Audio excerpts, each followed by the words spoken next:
An ACC quarterback firing shots at Alabama ahead of their week one matchup. Will he regret those words? Locked On SEC starts right now. You are Locked On SEC, your daily podcast on the Southeastern Conference. Part of the Locked On Podcast Network, your team every day.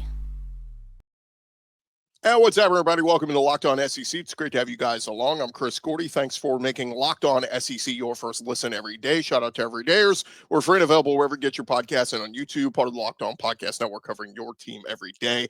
And today's episode brought to you by FanDuel.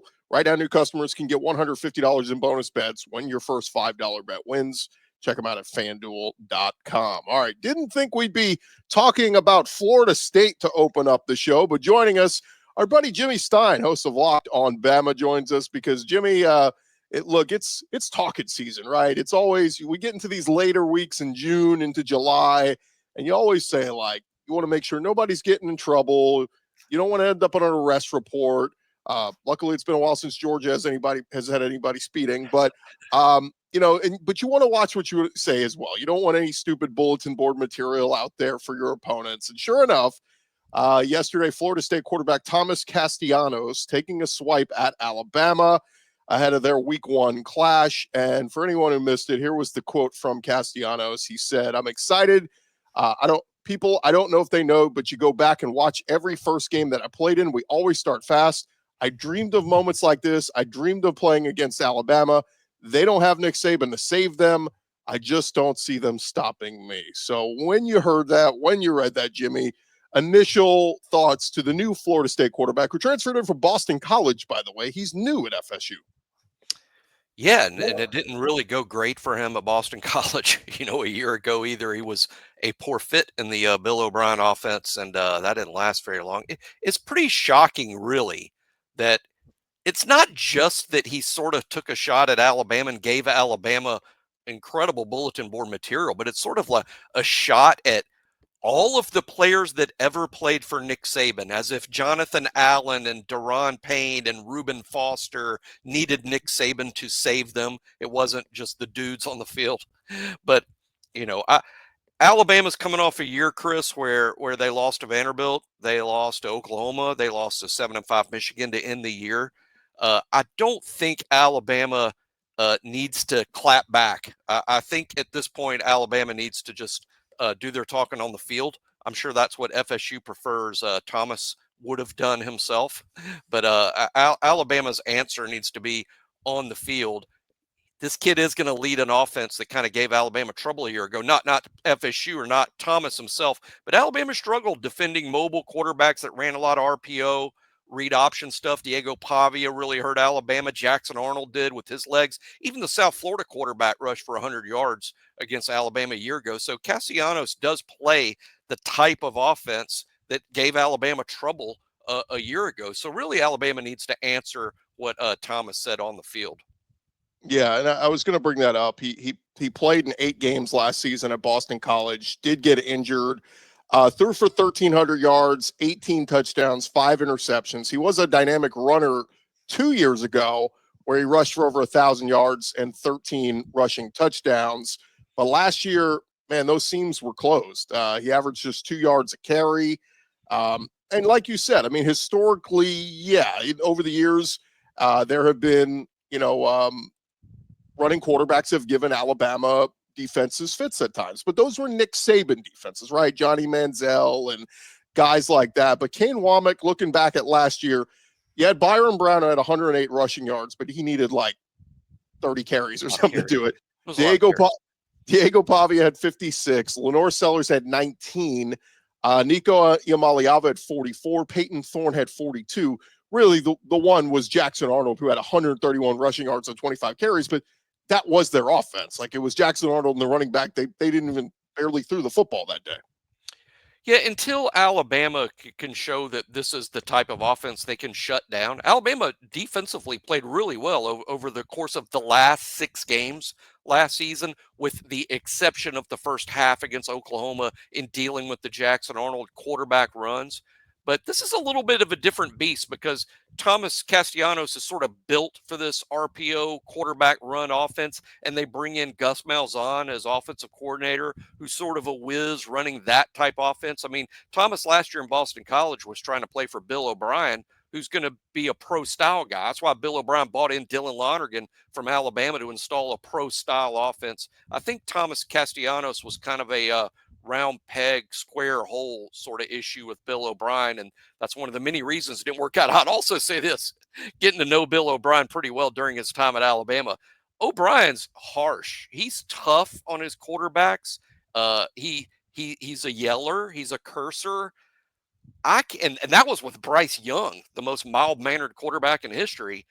I can easily imagine after seeing Castellanos' quote today that him and O'Brien were banging heads on that practice field. That's not the kind of quote that Bill O'Brien would want from his quarterback. Certainly not a Nick Saban would either. But it's easy to imagine them butting heads after reading that quote today. Yeah, no doubt. And again, we'll see certainly when we get closer to the game. The wild thing is, I mean, and Jimmy, we're months out from this game still, but like I look at Florida State's depth chart, it's like all new. So it really is. It's an overhaul. And, who is Mike Norvell? Will the real Mike Norvell please stand up? Like, are you the guy that had your undefeated team 2 years ago that got left out of the playoff because of the Jordan Travis injury?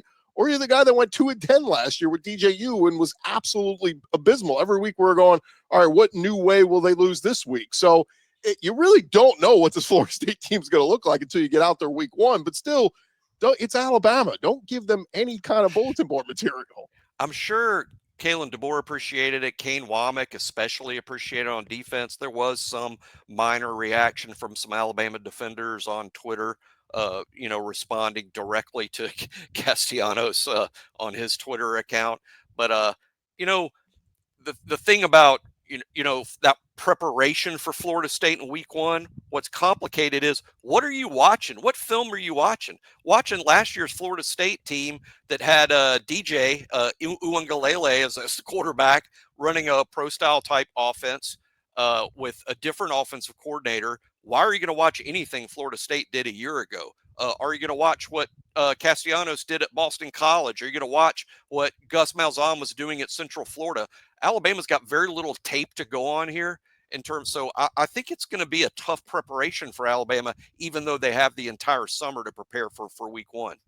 A quick thought, Jimmy, on the way out on Alabama recruiting. They picked up 2 recruits on Monday. Running back Javari Barnett plays his high school ball in Florida, had committed to Illinois a while back, but flipped to Alabama Monday. And then later in the day, 3-star safety Rael Kelly, who was committed to Rutgers, he flipped to Alabama. Now, I think I did see this is his 3rd different school that he's committed to this month. So, but certainly on the come up from Toledo to Rutgers to Alabama, you got to think he's going to hold firm with the commitment to Alabama. But just a thought on the job Kalen DeBoer's done thus far. I know the recruiting class up to 29 on the composite, so it's slowly moving up. But just kind of a general thought of what they've done so far.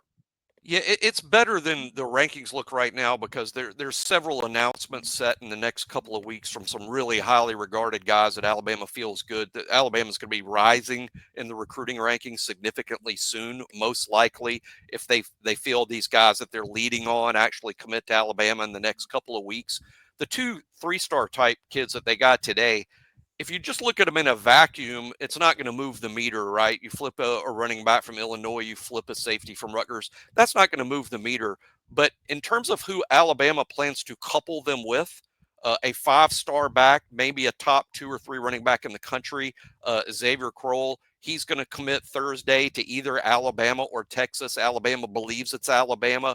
You couple the Illinois back that you flip with Crowell, now you got a really good duo there at running back as part of this class. The safety that's coming in from Rutgers, again, on his own, maybe that's not somebody that moves the meter, but Alabama leads for the number 2 safety in the country, Jira Edwards. He's committing July 5th to either Alabama or Oregon. Alabama believes it's Alabama there. So if you can couple those guys with the 5 stars that you're leading for at the same position, these guys supplement that well. It's a new world post-house settlement. You can't sign multiple 5 stars at one position and stay under that cap of the rev share. I think you're going to see more and more of this from the power programs, signing more 3-stars. I know it sounds crazy, but USC has 10 3-stars committed right now. Texas, richest program in the country, they have 6 3-stars committed right now. I think this is going to be a trend because as roster spots expand, there's a salary cap that you have to stay under with the rev share. That might mean more players, but you got to throw in some less pricey ones too to make the numbers work. Yeah, it's like in professional sports. You got to have a few guys on the veteran minimum, right? Like Right. it's you gotta have cheap labor. They all can't be. Exactly. One more on that thought. I did hear CD Morgan, right, the wide receiver. He's probably going to be making a decision. Sounds like between Bama and Auburn, but everything I've heard leans Bama, right? Yeah, Alabama believes it's Alabama. That's next week. They put a lot of eggs in that basket. He's their number 1 receiver target. In-state kid, big body, great catch radius, but he's a good possession receiver. He's also good getting vertical up the field. I mean, CD Morgan's a super talented kid, and again, they put a lot of eggs in that basket. They'll be very disappointed if it's not Alabama next week. But these are good examples. Those 3 5-star type kids all making commitments in the next 8 or 9 days. Alabama, if it's all Alabama, then recruiting wise, they're right where you'd want them to be as an Alabama fan. Last thing for you, Jimmy. I'd be remiss if I didn't ask quarterback. Are we? Does it feel pretty resigned? It's Ty Simpson at this point. I mean, I guess we could go into the summer months and maybe there's some movement there, but it feels like it's all but Ty Simpson's job at this point. To start the season, I mean, I think practice 1, day 1, fall camp, it's Ty for sure.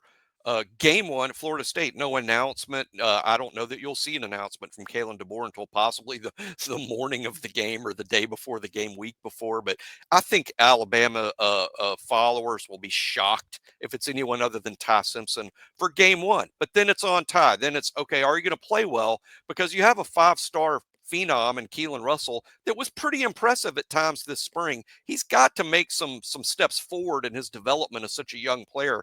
But Ty Simpson's going to be pushed by Keelon Russell. So, yes, Ty's likely to start the season as the starter, but he's going to have to play well to keep the job.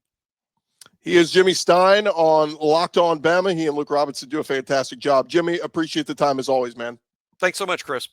All right, that's Jimmy Stein there, a Locked On Bama. We got more Locked On SEC coming your way here. We're going to talk some recruiting and much more. Stick around, more Locked On SEC coming up next. Hey, but first, summer sports, they are in full swing. And whether you're all about baseball under the lights, golf on the green, or some high-stakes soccer action, FanDuel, they are your best way to make every sport even more entertaining. And if you're already following the action, why not make it a little bit more thrilling with FanDuel? You can get in on the game while your friends are getting sunburned at the beach. And when you get on FanDuel, of course, NBA playoffs just ended. We had a fantastic run there, but plenty of baseball action. I mean, MLB is happening every day, multiple games. You can get in on that. And, of course, we've been telling you about the college football early season lines. So a lot of those week 1 lines are already up there. They got win totals, over-under win totals, Heisman odds. They got everything for you college football-wise already up there at FanDuel.com. And if you're new to FanDuel, if you've never signed up before, new customers can bet just $5 and get $150 in bonus bets if your first bet wins. Open the FanDuel app today and visit FanDuel.com/lockedon to get signed up and get started today.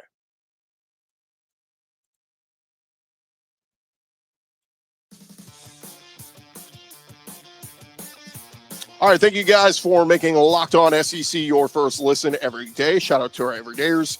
Keep coming back and checking us out each and every day. All right, we talked some recruiting with Jimmy Stein there. Talked about the 2 guys Bama got yesterday. Let's talk about some of the other movement. I mean, this is, we got some guys at the elite camps. You got guys making visits. All this kind of stuff's happening right now. So recruiting is happening fast and furious. So let's dive into it as Oklahoma landed a commitment from an Arizona linebacker. He is the brother of Oklahoma DB pledge, Bo Jandro. He is the newest Sooner commitment, verbally pledged to play for Brent Venables after a weekend visit to Norman. He is out of the Chandler, Arizona area, listed at 6'1", 215 pounds. The 24/7 Sports Composite has him as a 3-star, the number 14 player from the state of Arizona, number 89 linebacker overall. He had scholarship offers from the likes of Mizzou, Notre Dame, Tennessee, USC. And he told on 3 that he chose Oklahoma over Texas and Oregon. And that gives the Sooners now 11 verbal commitments in the recruiting class. Moving up. 7 of those commitments have come in the month of June. So Brent Venables and his team doing a lot of work. But Bo's brother, Nico, committed to OU back in May. So a brotherly affair there. Over at Texas, they picked up a commitment from a 5-star edge, former Oregon commit, 5-star edge Richard Wesley. Told on 3 about his decision to commit to Texas. 6'4", 255 pounds from the Los Angeles area. He posted on social media, "This is for you, Mom." 10,000% committed. That's a lot. He told on 3 he chose Texas over their rival Texas A&M, with Oregon, USC, and Ohio State in the mix. He was committed to Oregon for most of the month of May before removing himself from the program's recruiting list. Oregon was still in the mix even after that, though, and he was still saying that Oregon was his top choice, but that changed this weekend after he made his final visit of the June period to Texas. Man, I'm telling you, you get to Texas and you see those Lambos outside of Darrell K. Royal Stadium, you start going, hey, maybe Austin is the place for me. But Texas won out. They got the 5-star talent, 14th ranked player in the 2026 class, the 2nd ranked edge rusher in this class, 3rd ranked player from the state of California. How about Kirby Smart and Georgia? They made a big pickup Monday afternoon, picking up 4-star edge Kamari Brooks, beating out Alabama. He is from Bogart, Georgia, and Hayes Fawcett of On 3 announced his commitment. Georgia initially offered a scholarship to him back in October of last year. He's the number 112 overall player, the number 14 edge rusher in the country, and the number 13 player from the state of Georgia. 6'4", 220 pounds. Took trips to Alabama and USC prior to making his decision. Took a visit to Athens back in May. And Georgia now with 19 commitments in the class of 2026. Currently ranked number 4 nationally. They did lose out on one, though. Miami yesterday flipped a commitment, 4-star wide receiver Vance Spafford. Flipped his commitment from Georgia to Miami. He had been verbally committed to Georgia since last November and ended up announcing he is headed to the University of Miami. So Kirby loses one there. Meanwhile, over at Auburn, Hugh Freeze and company, they lost out on a prospect, 4-star wide receiver Devin Carter. He's the son of Dexter Carter, a standout performer at Florida State back in the 80s. He flipped to his dad's alma mater, Florida State. Devin Carter originally committed to Florida State back in 2023, later reopened his commitment last year, committed to Auburn and Hugh Freeze. But on Monday, it was back to the Seminoles.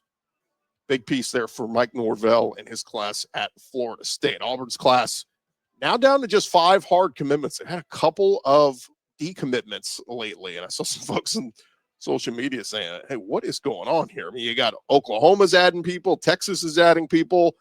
24/7 Sports said things are not going swimmingly right now for Auburn on the recruiting front. So, you wonder if Hugh Freeze's health announcement had something to do with it. They say he's going to be just fine and all that, but, you have to wonder if other schools are using that in negative recruiting against them. Last thing here, I just wanted to add this segment. This is separate from recruiting, but Joel Klatt talking about some of the season opener games, and he listed Texas-Ohio State's season opener as one of the most defining matchups of 2025. He said, this is going to be a monster matchup. Not only do you have all the backstory of these teams that just played each other in the college football semis, but you have the first start in the Arch Manning era. He said, I know he has made starts before, but the first start of his era as the guy. This is now his team. This is his program. And you also got the quarterback situation in Ohio State. Who's it going to be? Is it Julian Sayin? I know he's incredibly talented. You're going to have a new offensive play caller in Brian Hartline. You're going to have a new defensive play caller in Matt Patricia. So a lot of unknowns. And he went on to say, you know how I feel about Steve Sarkisian. He is one hell of a college football coach. He would easily be top 5 or top 6 in the country. And now he's going against a guy who's easily in the top 2 or 3 in the country. And that's reigning national champion coach, Ryan Day. He said the monkey is now off Ryan Day's back. I actually think Ohio State might go on a bit of a run here. Will not be surprised at all if Ohio State wasn't right back in this position where they're competing for winning a national championship this year. So Interesting comments there from Joel Klatt. One quick baseball note. I did see Texas Jim Schlossnagle made a big addition yesterday from the ACC, picking up Stanford shortstop Timo Becerra, announcing he is headed to Austin. Last year, he appeared in all 52 games for Stanford, made 51 starts, batted .330, scored 27 runs, 37 runs batted in, 11 doubles, 2 triples, and a home run. So good addition there for Jim Schlossnagle and company. All right, still more to come here on Locked On SEC, part of the Locked On Podcast Network. When we return, Ari Wasserman of On 3 put out a projection of his college football playoff and how he sees it playing out. If you're a Longhorn fan, you're getting a lot of roses lately. We'll talk about that next.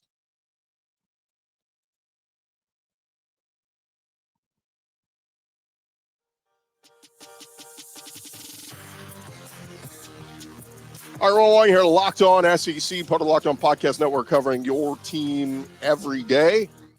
And look, it's preview season. All the preview guides are out. We've been talking about it. All the great magazines are out. You got Lindy's, you got Athlon. They're all out. Phil Steele's out there. So it's that time of year where everybody kind of, we're prognosticating and making picks and predictions and all this. Well, Ari Wasserman over at On 3, he did a fresh projection of the straight seeded 12-team playoff. He said mid-May, I did the same thing of trying to not only project who will make the playoff, but also trying to guess which teams would win in the postseason. A few weeks later, the CFP opted to move to the straight seeding model. He says, we learned last year seeding can have a profound impact on how the entire tournament shakes out. So we took the same rankings, updated the seeding, and tried to project out how this would play out, and it changed. So here is what Ari Wasserman over at On 3 had in his playoff projections. And basically, in the first round, he's got Boise State versus LSU. That game would be played in Death Valley at Tiger Stadium, and that would be a big one. But he says Boise State loses to LSU in the first round. So LSU, as the 5 seed, beats the 12 seed and advances. In that same bracket, he's got number 8 seed Oregon hosting number 9 seed Illinois. He said, although Illinois had a great run of a season, it faces a better Big Ten team, and their season comes to an end. So Oregon moves on. And then they would move on to play the 2 bye week teams. He's got Texas in as the number 1 overall seed. So he's got Texas winning the SEC and being the 1 seed. He's got them beating Oregon. On the other side, he's got Ohio State playing LSU, and he's got Ohio State beating LSU. So we're down to the top 2 on that side. On the other side, he's got Alabama in as a 10 seed playing 7 seed Georgia. Can you imagine? Alabama has to go play at Georgia again for a second time this season. But he said, I got Georgia winning the regular season matchup and Alabama advancing in the playoff game under second-year head coach Kalen DeBoer. Wouldn't that be something? Georgia wins the regular season matchup against Alabama, and then they meet again in the playoff in Athens, and Kalen DeBoer wins. Kirby at that point, you just have to chalk it up that Alabama owns you.